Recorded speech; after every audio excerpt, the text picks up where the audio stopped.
Yeah, I would say if I was in Greensboro, I would be a faithful member here. I love what you and your elders are doing.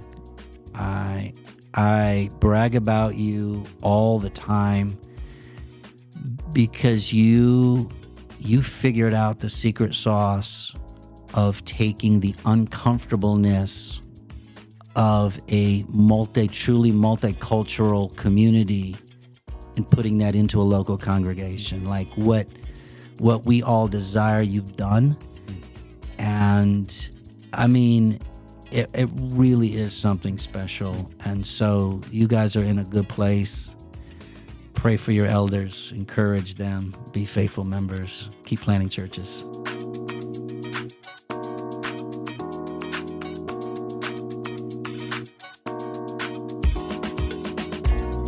What's up, guys? Pastor Clint here. Welcome to this episode of King's Cross Talk. It's a podcast that we just want to use to help members of King's Cross especially, but then anyone else that it might encourage to delight in God, to disciple one another, to declare the good news of the gospel, and display good deeds that commend the good news that we preach. Today, we got a special guest with us, excited. Normally, we're talking with a member of the church, getting a testimony of the church, or talking through different things, often myself and Dustin.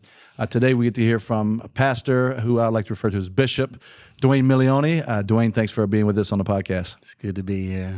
Glad to have you. I was saying that I think you're the second non-King's Cross guest on the podcast. I mean, I'm honored, and I heard who the other one was. Following Dr. Smith. I'm like really honored. Yeah, that's a big deal. He's one of my favorites. Dr. Smith. So, man, had you in town, just thought, man, it'd be really good for our congregation to get to hear and get to know you. You preached here years ago when we were down at Eugene Street, different building. Right. But profound impact because of partnership. So we'll get to that in just a minute. First, why don't you just introduce yourself? Tell us a little bit about family, wife, kids, and then your current kind of ministry. And as you talk to us about that, and then even just how you came to faith. Yeah, great. Thanks. Appreciate the opportunity. Dwayne Milioni, blessed to be married to my wife, Kay, for 36 years. 4 grown kids, all married. 4th grandchild on the way, so I'm entering my favorite phase of life. How much you've enjoyed that grandfather life? I mean, it is a game changer. It is a game changer. I'm not gonna lie. That's awesome. So blessed. My children are believers, so I'm very blessed to have believing children. All of my in-laws are believers, so God is good there. My oldest son's a deacon in my church, so you just can't ask for something better than that to see him take ownership of his faith and serve. Been at Opendoor Church for 26 and a half years. It's the only church where I've been a senior pastor, and so grateful for God's faithfulness to allow me to remain now longer than a generation in the same church. Also, teach at Southeastern Seminary. I'm professor of preaching. I direct the PhD in preaching program there. Been doing that for about the same amount of time. Hail from up north in Michigan, immigrant family. So you're an Ohio State fan? I am not an Ohio State fan. Everybody but. Yeah, we have beat Ohio State the last 3 years, even though they're the champs right now. My background is folks came from Italy, so they were entrenched in Roman culture, which made them Catholic, made their way through Canada and then to Detroit. Grandparents left the Catholic Church and just was kind of done with that whole system of religion. A Pentecostal baker led my grandfather to the Lord. My dad got saved in the Navy during the Korean War conflict. And when he came back to Detroit, he remembered there was a Baptist church that used to swing a bus around the Italian slums and pick up kids and feed them if they'd go to Sunday school. So it's sort of like a trick. We'll give you lunch if you come to Sunday school. But he remembered that church. Now he's born again. He goes back to that church, meets my mom, and then by God's grace, they've totally left the Catholic Church. And so I was raised in an independent Baptist church, fairly fundamentalist, not like hardcore, but it was legalistic. But I heard the gospel. I didn't get a ton of like Bible, but I heard the gospel, so I came to faith. Younger teens struggled with my faith a lot. I was athlete like you, so sports was my God. And, poverty does certain things to you, so there was always an aspiration for wealth as opposed to godliness. And I was sort of playing the game, let me be one of those wealthy church members. I can care for my family, give my parents what they never had, kind of that thing. That was like my bargain with God. God, I'll be a good, wealthy church member. So I was a pre-med student. Okay. And I was heading off to medical school. And I was applying, trying to decide. And the Lord just created this series of catastrophes in my life. One being the death of my dad. And I remember after my dad passed, and I was thinking, well, there's no opportunity to care for my dad. He's gone. And even if I was a medical doctor, I couldn't have saved him. And so what am I doing? What's this all about? And I had, in essence, been out of church for several years, just struggling with the legalism that I was raised in.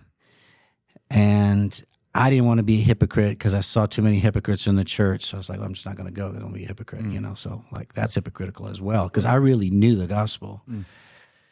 And then like something happened that you and I would never advocate.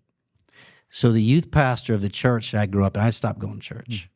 The youth pastor meets me at a McDonald's and we're talking. He says, why don't you come back to church? I'm like, nah, I don't know. This whole thing. And but I'm in crisis anyway. I'm not letting on. Like I am in crisis. Yeah. Like I am the prodigal that's in with the pigs at this point. And he says, I want you to come and do a Bible devotional to the youth group. You would never allow that at your church, and you shouldn't. Right. And he should never have said that to me. But I said no. I said, no, you kidding me? No, I'm a hypocrite. That would be wrong. Well, I couldn't shake it. I could not shake it. Like it plagued my mind for 2 weeks, like night and day. And so finally I called the guy back and I said, all right, I'm going to do it because I can't stop thinking this. I just got to do it so I can get this out of my head. So now I'm positive it was the worst exegesis of a Bible passage that was ever given in youth group. I know there's been a lot in youth groups. There's been some bad preaching in youth groups. This was one of them. I walked away knowing I'm supposed to learn how to interpret and proclaim the Bible. Like, that's not normal, and I don't advocate that as normality, but this is what God did for me because he knew me better than I knew myself. And by God's grace, there was a girl who had started going to my church who was way more spiritual than I was, and she decided she was going to place her affection on me even though I didn't deserve it. And I said to her, I think I'm supposed to go and study in seminary, and I want you to come with me. So, like, I just tell the medical school I'm out. Like, I'm out. And then Jerry Falwell, if you're old enough to remember Jerry Falwell. I know the name. He started a seminary at Liberty University. It used to be just an undergraduate college. And he said, we're giving free tuition this semester for anybody who shows up. We packed up our car and we moved down to Lynchburg, Virginia. I was a seminary. And it was one of the greatest experiences of my life because I'm sitting there now and people are teaching me doctrine and how to study the Bible in Greek and Hebrew. And like I'm consuming it and just growing and growing and growing. We found a church, a small church. We, had only known our independent Baptist church, so it happened to be a Southern Baptist church. We joined because they were doing this thing called expositional preaching. I never had that before. So the pastor literally every week is going verse by verse through a book of the Bible, and I'm just like, this is incredible. And so we join the church, we get involved, and slowly my heart begins to be inclined. I had a kind of a bad portrait of a pastor. Okay. And my heart gets more and more inclined to the thing I'd never wanted to be, which is be a pastor. And it was after seminary, and I'm still struggling, wrestling, like, what am I supposed to do? And I felt, this is crazy. I think I'm supposed to be a pastor. So, yeah, I joined. They offered me a staff position there, and I joined. I felt like I needed more training because I was on several journeys. I'm on this journey of expositional preaching. I get introduced to John MacArthur. I start down, because of biblical exposition, I start this path towards Calvinism and Reformed doctrine, and I get exposed to R.C. Sproul. And, like, everything's just blowing my mind as I'm just opening the Word, because now I'm just open. Like, I'm literally an open book. I'm just looking at the Scriptures with a different lens, and I'm seeing all this stuff. And so I'm on these journeys, and then I realize I need to know more, and I think I'm supposed to preach. So I was invited to go to Southern Seminary to do their PhD program. This is crazy because I get accepted, and I'm thinking, good, we can move back to the Midwest. And the month I was supposed to move there, the guy who was going to be my major professor called me and says, hey, I've left Southern, so I'm not going to be able to be your major prof. I said, oh, that's too bad. Well, who will be? They said, nobody. We don't have anybody in this slot, so you're out. Oh, my. Okay, so now I had met this rogue, redheaded dude named Paige Patterson who invited me to his seminary. But I'm Reformed now, so I'm like, I want to go to Southern. Right. So I call him up. I said, here's a scenario. He goes, come on, we're starting a program. I want you to be a part of it. So I know, it's crazy. So I end up at Wake Forest, and I start the program there. And within 6 months, I'm teaching. Now, here's why. It's 1997. Okay. And the conservative resurgence had just sort of finally, ended. But the seminaries were still full of moderate professors. Okay. There weren't enough conservatives to teach in the classrooms. Okay. So PhD students are now teaching in the classroom while we're learning. I know. And so I'm doing the professor thing while I'm still learning. Right. And then Opendoor, which was a small, just very, very young church, was looking for a pastor. And so God just worked it all out. And I've been doing that ever since. For 26 years, you said? Is that 26 That's years. awesome. Now, thinking about that, and even especially talking about expositional preaching and working through books of the Bible, you've just come out with a pretty big project. Now, you didn't, obviously, you're not the author of the book. No. But you're an editor. I'm an editor, a contributor. A contributor of a study Bible. Yeah, So obviously, again, you're not the author of that book. Yeah, But tell us about that, because I know that was part of that, your ministry there, one of your goals at Opendoor, preaching through the Bible. So tell us a little bit about preaching and what you've done in that particular project. So during my studies, I came across a guy named W.A. Criswell. And Criswell went to First Baptist Dallas, and he had a commitment to preach the entirety of the Bible, which he did.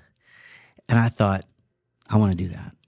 Like, I want to preach. So I had asked the Lord, if possible, that I could stay at the same church to preach the entirety of God's word. Kind of like what Paul said to the Ephesians, I gave you the whole counsel of God, right?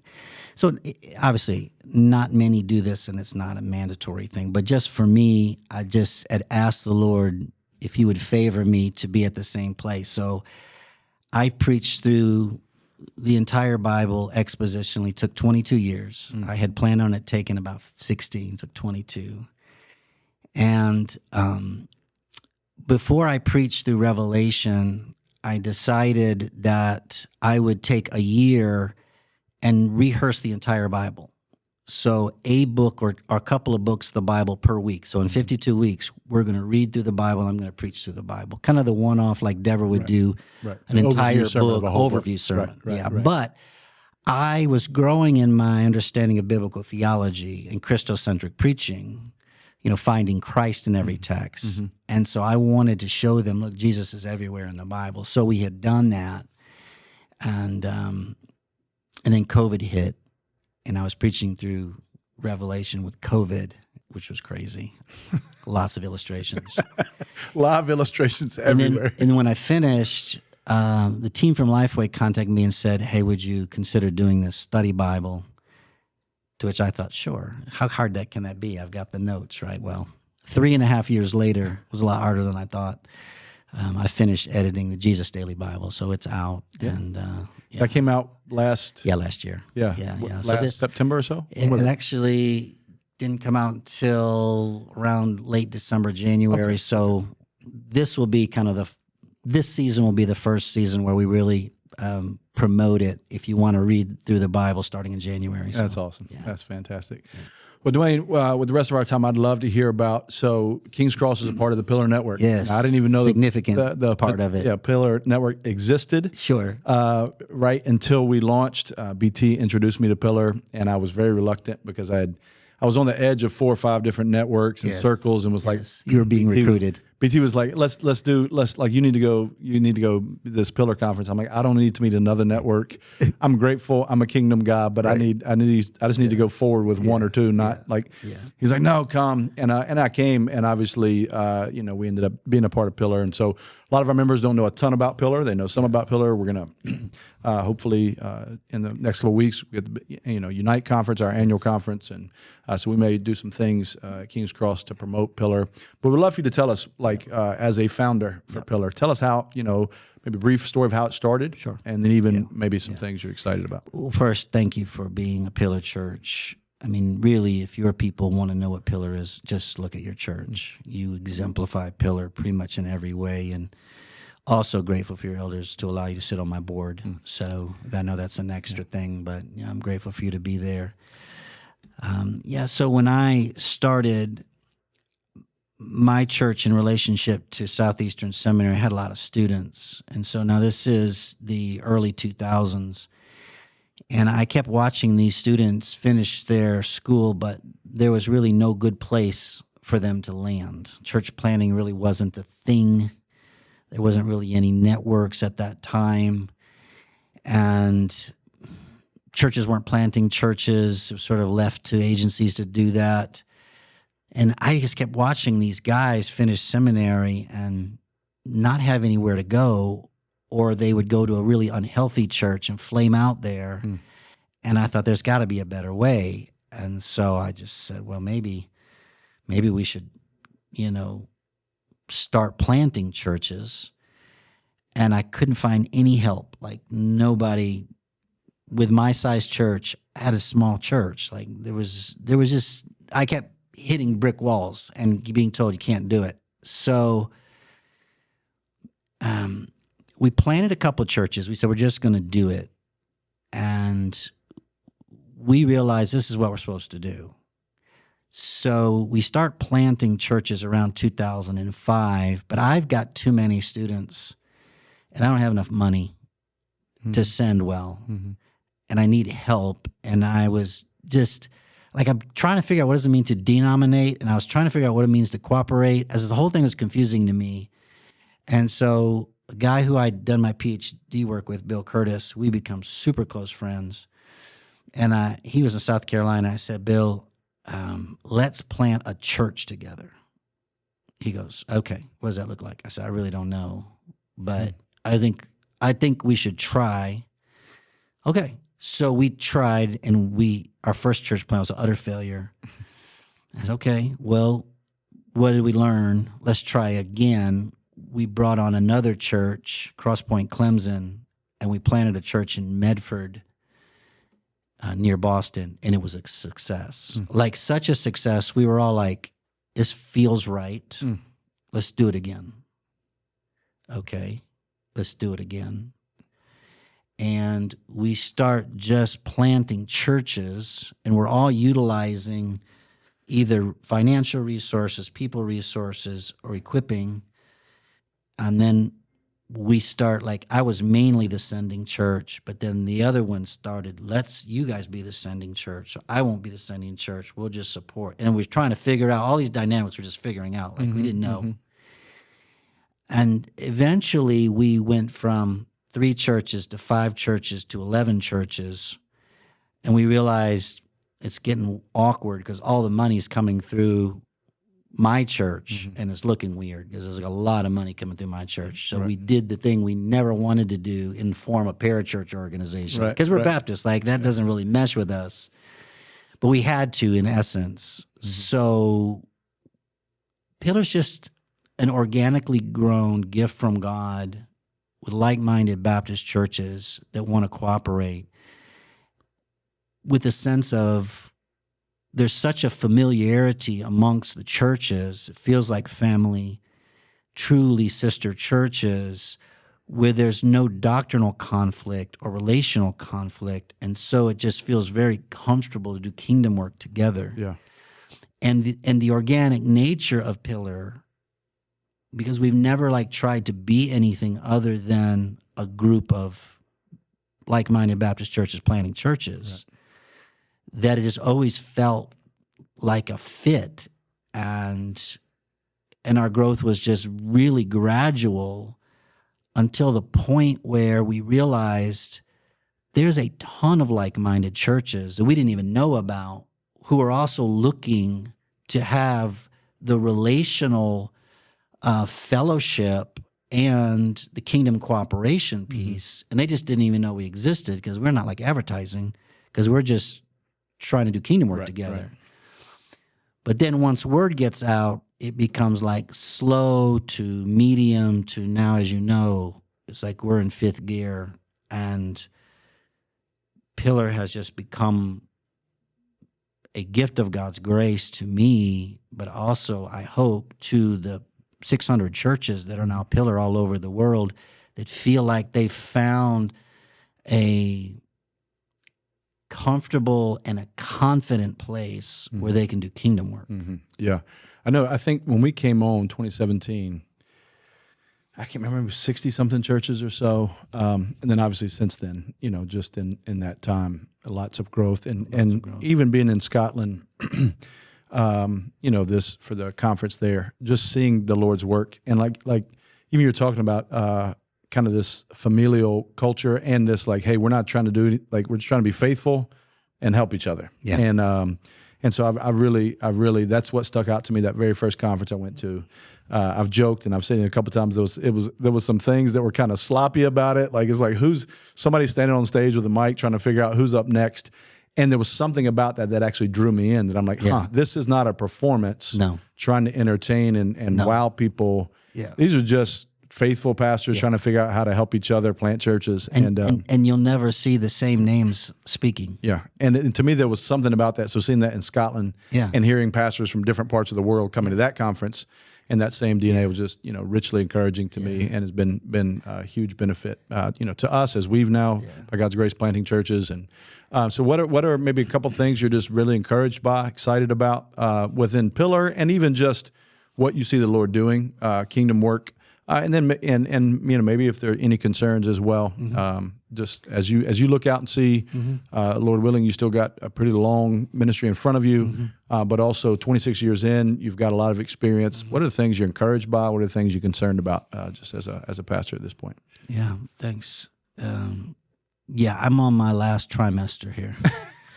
So, I actually don't have a ton of time, but in the next decade, I'm encouraged by a lot of things. I'm really encouraged by young pastors. I've always been encouraged by them, but currently I'm very encouraged by those that we're equipping. I'm very encouraged in churches like yours that are multiplying, who've just made the commitment. It's a sacrifice. It's costly. It's difficult. There's the double demand of you're trying to lead a healthy church, and now you're sending your best people, and now your people are gone. The money goes with them, and now you've got to rebuild it over and over and over. It is a commitment. It's not easy, Right. but you know this is biblical and it's right. And you times hundreds of others that are in our network, that's really encouraging to me. So, if I had any little part to play into that DNA, that's a gift. So I'm really encouraged by that. And even when I hear guys proclaim the word at our events that I've never heard preached before, I'm thinking, God, you're so faithful. Like this brother in this country, and look how he handles the word. Like that is super encouraging. Like I get asked all the time because of my roles, who's your favorite preacher? And I say, it's a guy you don't know, but I heard him recently, and he's now my favorite preacher. That's awesome. And I'm sure the next time I hear a new guy, he's going to be my favorite preacher. Yeah. The best preachers, the best preachers are guys you've never heard of, but they're faithful, and they're giving the word to their people. Yeah. And I'm super encouraged. I'll say this rightly, I'm encouraged that the celebrity culture of Christianity is waning. Yeah, absolutely. I'm encouraged by that. Yeah. Yep. I'm encouraged that the mega church culture is waning. I don't mean that. I think you understand. I think your people understand that. Yeah. I just think that's better for the kingdom in that regard. So that's encouraging. I'm as you know, you're on my board. We're all concerned about our growth because you can grow too fast. Your church needs to make sure you do everything you can with God's wisdom because you're growing. So there's healthy growth, and I want to make sure we continue to be healthy. That would be a concern. I am concerned about the incestual relationship that too many Christians have with politics. And it's a weird season. Like I've been through cycles because I'm 60. I've seen all the political cycles. This is a weird one for me. So I'm a little concerned there. I know as a pastor and you feel this. Our words, we're a lot more discerning about our words these days. Absolutely. And how they come across. So, but I also feel like it's a season that will come and go, but that might be a little bit of a current thing that we've got to be sensitive as to how we disciple our people. And then, just faithfulness. I'm not seeing as many guys my age finish well. And to me, there's something really important about that. Yeah. Because with young guys, there's the zeal, but with the old guys, you want there to be wisdom to finish well. And sometimes I don't see that. Can I say that? Yeah. They either bow out too early or something happens, or I don't know. Yeah. I think we need more examples of older guys who are finishing well. I agree. I think that's one of the things that's crushes the younger guys the most. Yeah. Is just that kind of that they don't finish well. Maybe I'll just be a faithful, member of a church instead of go be a pastor. Right. And so I would share that with you as well. Last word, maybe just an encouragement to King's Cross. Anything you'd say to members of King's Cross? Yeah. I would say if I was in Greensboro, I will be a faithful member here. I love what you and your elders are doing. I brag about you all the time because you figured out the secret sauce of taking the uncomfortableness of a truly multicultural community and putting that into a local congregation. Like what we all desire, you've done. And I mean, it really is something special. And so you guys are in a good place. Pray for your elders, encourage them, be faithful members, keep planting churches. Brother, thanks for the encouragement. Thanks for the time. Thanks for being with us and just the investment and the partnership and for faithfulness to start Pillar and for the blessing it's been to us. Love you, man. Appreciate you. All right, guys. Thanks for tuning in this time. We'll see you again next time. Grace and peace.